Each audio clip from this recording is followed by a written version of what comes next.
பெருமாள் கோவில்னா மதில் மேல கருடன் இருக்கும். அம்பாள் கோவில் என்றால் மதில் மேல சிங்கம் இருக்கும். திருப்பதிக்கு வருஷா வருஷம் போறவங்களும் இருப்பாங்க. லட்டத்தான் பாக்குறீங்களே தவிர அந்த மதில பாத்திருக்கீங்களா? திருப்பதி மதில் மேல பெருமாள் கோவில்னா கருடா இருக்கணும், இல்ல சிங்கம் தான் இருக்கு. அது அம்பாளுடைய கோவில். அந்த அம்பாளுடைய பிள்ளையான முருகனுடைய கோவில் அது. அதனால அங்க நான் அன்னைக்கே சொன்னேன், அமரகோசன் சுவாமி என்றால் முருகன் தான். அங்க இருக்கிற குளத்துக்கு பேர் சுவாமி புஷ்கரணி, பெருமாள் புஷ்கரணி இல்ல. குறைச்சு சொல்லல. மாலோன் மருகன் ரெண்டு ஒண்ணுதான், ரெண்டு ஒண்ணுதான். இன்னைக்கும் அங்க வெள்ளிக்கிழமை தான் அபிஷேகம். பெருமாளுக்கு பட்டு புடவை தான். இங்கதான் டிவியில பாக்குறீங்களா, இத்தனை நாளும் தெரிவிக்கப்பட்டு கை துடைக்கிறது கூட பட்டு புடவை தான். அம்பாளுக்கு தான் பட்டு புடவை.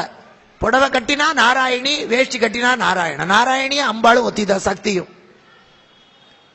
அப்படிப்பட்ட திருவேங்கடம், வேங்கடமலையை தாண்டி வருகிறார் திருக்காளஹஸ்தி. நவகிரகத்தை தனித்தனியா வரங்க வேண்டாம், நீங்க காளஹஸ்திக்கு போனாலே போதும்.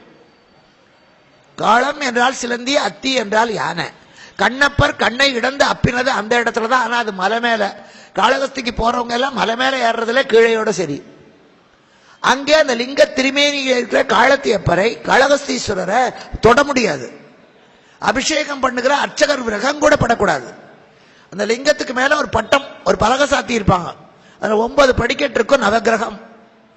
அதுக்கு தான் அபிஷேகம். லிங்கத்தை தொடறதோ, அதுக்கு சந்தனம் வைக்கிறதோ, அதுக்கு மாலை போடுறதோ யாரும் தொடப்படாது. அதனாலதான் காளஹஸ்தி கோவில்ல நவகிரகம் என்பது தனியாக இல்லை. காளஹஸ்தி இப்பவும் அதே ரூட்டு தான். திருப்பதி போறவங்க எல்லாம் திருக்காளஹஸ்தி போயிட்டு தான் போவான். காளஹஸ்தியிலிருந்து நீங்க வருகிற போது காஞ்சிபுரம், காஞ்சிபுரம் நகரேஷு காஞ்சி நாரீஷு ரம்பா. காஞ்சிபுரம் ஷண்மதமும், அம்பாளுக்கு காமாட்சி காமகோட்டம், சிவனுக்கு ருத்ரகோடி ஏகாம்பரேஸ்வரர், புண்ணியகோடி விமானம் பெருமாளுக்கு வரதராஜ பெருமாளுக்கு, முருகனுக்கு குமரகோட்டம். சாக்தம், சைவம், வைஷ்ணவம், கௌமாரம், காணபத்தியம், இந்த திகட சக்கர என்று தொடங்குறாங்களே, அந்த அப்பேற்பட்ட விகட சக்கர விநாயகருடைய சந்நிதி ஏகாம்பரேஸ்வரர் சந்நிதியில் இருக்கு. ஏன்னா நாமெல்லாம் கோயிலுக்கு போற போது வாசலையே செருப்பை விட்டுட்டு போவோம். இன்னும் சில கோவில்ல திருவனந்தபுரம் மாதிரி இருந்தா பர்சு கிறிஸ்து எல்லாம் வாங்கி வச்சுக்கோம், உள்ள போகப்படாது தோல் பையோட. அது மாதிரி இறைவனை பார்க்க போகிறவர்கள் தங்களுடைய ஆயுதங்கள் தங்களுடைய வெளியே வச்சுட்டு போனோம். பெருமாள் தன்னுடைய சக்கரத்தையும் வெளியே வச்சுட்டா உள்ள போனார். இப்பதான் மெட்டல் டிடெக்டர் வச்சு டெஸ்ட் பண்றான், துப்பாக்கி இருக்கா குண்டு இருக்கான்னு. அது அந்த காலத்திலேயே இருந்திருக்கு. ஆயுதங்களோட உள்ள போக அனுமதி கிடையாது, எல்லாத்தையும் வச்சுட்டு போனோம். ஒரு பிளேடு இருந்தது ஏர்போர்ட்ல, நான் போகும்போது தப்பி தவறி ஹேண்ட்பேக்ல ஒரு பிளேடு, ஏதாவது நூல்கள் கட் பண்ணோம். அது பிபின்னு கத்திட்டு உள்ள விட மாட்டேன்ட்டான். என்ன வச்சிருக்கீங்க? என்ன பார்த்தா தீவிரவாதியாப்பா இருக்குன்னு. பேக தலைகீழ கொட்டுறான். அது எங்கேயோ போய் சிக்கின்னு எடுத்து கிடைக்கவே இல்லை. 1 மணி நேரம் எல்லாத்தையும் அனுப்பிட்டு 1 மணி நேரம் டெஸ்ட் பண்ணி அதை கையை விட்டு எடுத்து அந்த பிளேடு எடுத்தோடனே இப்ப போங்கணும். அது கூட ஆயுதம். அதனால அங்க சக்கரத்தை வெளியே வச்சுட்டு தான் உள்ள போனார் பெருமாள். அப்போ சிவபெருமானுக்கு மாலை, வெண்டையோட்டு மாலை, அத விநாயக பெருமான மாட்டிட்டு இருக்காரு. அவர் வேற இவர் வேற இல்ல. அந்த கபால என்ன பண்ணிட்டு அந்த சக்கரத்தை முழுங்கிடுது. வருகிறார் வெளியே பெருமாள், கிடைக்கல, வாங்கிக்கார். என்ன பண்ணி கொடுக்கல. இன்னும் சில பேர் சொல்வார் பெருமாள் இடத்துல அந்த சக்கரத்தை விநாயக பெருமான் கடவாயில அடக்கிக்கிட்டார், கொடுக்கல. அப்பதான் 2 காதையும் பிடிச்சிட்டு உட்கார்ந்து எழுந்தாராம். இவ்வளவு பெரிய ஆள் இப்படி உட்கார்ந்து எழுதுறத பார்த்த உடனே விநாயகருக்கு சிரிப்பு வந்துடுது. வாய் விட்டு சிரிச்சாலா சக்கரம் கீழே வந்து விட்டது. அதனால விகட சக்கர விநாயகர், விகடத்தினாலே சக்கரத்தை திருப்பி கொடுத்தார். அது ஏகாம்பரேஸ்வரர் சந்நிதியில விகட சக்கர விநாயகர் இருக்கிறார்.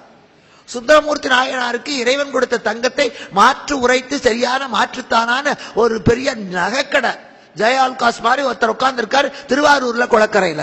புராணத்துல வர்றதெல்லாம் பொய் இல்ல, அதுக்கு தகுந்த ஆதாரங்கள் அந்த காலத்துல வச்சிருக்கான். நம்ம பாக்குறது இல்ல. எங்க போனாலும் அன்னபூர்ணா இருக்கா, அங்க சாப்பாடு கிடைக்குமா, இதைத்தான் பாக்குறோம் நாம. அங்க போன இதெல்லாம் மறந்துடணும். கூட்டிட்டு போன போது பள்ளிக்கூடத்துல எல்லாரையும் கூட்டிட்டு போனோம். இந்த குழந்தைங்க ஏய் ஆடு பாரு, எனக்கு வந்ததே ஆத்திரம். ஏண்டி ஆட்டை பார்க்க கும்பகோணம் வரணுமா? உங்க ஊர்ல ஆடு இல்ல? இங்க இருந்து டூரிஸ்ட்ல போய் அங்க ஆட்ட பார்க்க இல்ல, இங்க இருந்து அங்க போய் இட்லி திங்க இல்ல, முக்கியமா எதுவோ அதை பார்க்கணும். அங்க என்ன கிடைக்கிறதோ அதை சாப்பிடு. அவங்க எப்படி வாழுகிறார்கள், அங்க என்ன உணவுப் பொருள் கிடைக்கிறது, அந்த ஆலயம் எப்ப கட்டப்பட்டது, என்ன சிற்பங்கள் இருக்கிறது, அப்படி பார்க்கணும். அதுக்கு பேர் தான் டூர்னு பேர். ஒரே நாளையில 10 கோயிலை பார்த்துட்டு வீட்டுக்கு வந்து என்ன பார்த்தேன், அதுல என்ன பார்த்தேன்னு தெரியலீங்க, பார்த்தேன். அது ஆம்பளை சாமியா பொம்பளை சாமியானே தெரியல. எதுக்கு போற, எதுக்கு போற? திருவண்ணாமலைக்கு 20 வருஷம் வந்துட்டு பங்குனி உத்திரத்துல ஒரு அம்மா கேட்கறா, ஏமா இது ஆம்பளை சாமியா பொம்பளை சாமியான்னா, நீ எத்தனை வருஷமா வர்றேன்னா, 20 வருஷமா வர்றேன்னா, இனிமே வராது என்ன, ஏமாண்ணா 20 வருஷமா வந்தே உனக்கு அண்ணாமலை யாரு உண்ணாமலை யாரு பேர் தெரியாட்டாலும் பரவாயில்ல, எது ஆம்பளை சாமி எது பொம்பளை சாமின்னு தெரியல, அப்புறம் எது கோயிலுக்கு வர்ற? என்னம்மா சாப்பிட்டேன்னு கேட்டா சொல்லணும். அது என்னவா போட்டாங்க சாப்பிட்டேன், சாணியை வச்சா கூட சாப்பிடுவோமா? என்ன சாப்பிட்டோம்னு தெரியாம, என்ன பார்த்தோம்னு தெரியாம, என்ன பேசினோம்னு தெரியாம, எதற்கு வாழுகிறோம்னு தெரியாம வாழ்ந்துட்டு இருக்கோம். அர்த்தமில்லாத வாழ்க்கை அங்க. அதனாலே அந்த காஞ்சிபுரத்திலே சர்வஜ்ய பீடத்திலே ஆதிசங்கரர் அமர்ந்த இடம் காமகோடி பீடம். இன்றைக்கும் உலகத்திலே மிகச்சிறந்த கட்டிடக்கலை நிபுணராக வாழ்ந்த கெட்டிஸ் என்பவன் எழுதியிருக்கான், உலகத்திலேயே மிக திட்டமிட்டு நிர்மாணிக்கப்பட்ட நகரம் காஞ்சிபுரம். எந்த கோயில், அது பெருமாள் கோயிலானாலும் சரி முருகன் கோயிலா, எந்த கோயில் திருவிழாவில் உலா வந்தாலும் கண்டிப்பா காமாட்சி அம்மன் கோயிலை சுத்திட்டு தான் போற மாதிரி தான் ரோடு. விருப்பம் இல்லைனாலும் அப்படித்தான் போய் ஆகணும். அவ்வளவு அற்புதமாக கட்டி இருக்கிறார்கள். இயற்கையாகவே சோமாஸ்கந்தனாக பெருமானுக்கும் அம்பிகைக்கும் இடையிலே முருகனுடைய சந்நிதி. அந்த காஞ்சிபுரத்தை தரிசித்தார். அங்கிருந்து அடுத்ததாக திருவண்ணாமலை வருகிறார். கந்த புராணத்தில் வருகிறது. இதெல்லாம் இப்ப எழுதப்பட்டதல்ல, பல நூறு வருஷங்களுக்கு பல நூற்றாண்டுகளுக்கு முன்னாலே எழுதினது. திருவண்ணாமலைக்கு வருகிறார். ஜோதி ஸ்வரூபமாக அக்னிலிங்கமாக அடிமுடை காணாதவனாக விளங்குகிறான். ஆதிநடம் ஆடுமலை அன்றிருவர் தேடுமலை ஜோதிமதி ஆடரவம் சூடுமலை நீதி தமை தழைக்குமலை ஞான தபோதனரை வாவென்று அழைக்குமலை அண்ணாமலை. உண்ணாமலை உமையாளோடு உடனாகிய ஒருவன் பெண்ணாகிய பெருமான் மலை. அப்பேற்பட்ட அந்த அண்ணாந்து பார்க்க வேண்டிய அந்த மலையே லிங்கம். அப்ப கோவில் கிடையாது, அந்த மலைதான் லிங்கம். இன்னொரு வேடிக்கை, அண்ணாமலையாரையே சுத்துவார். தீபத்தன்றைக்கு சித்திர வருஷ பிறப்பன்னைக்கு வருஷத்துல 2 நாள் திருவூடல் ஒன்று தீபம், அந்த 2 நாளும் அண்ணாமலையாரே மலை சுத்துவார்.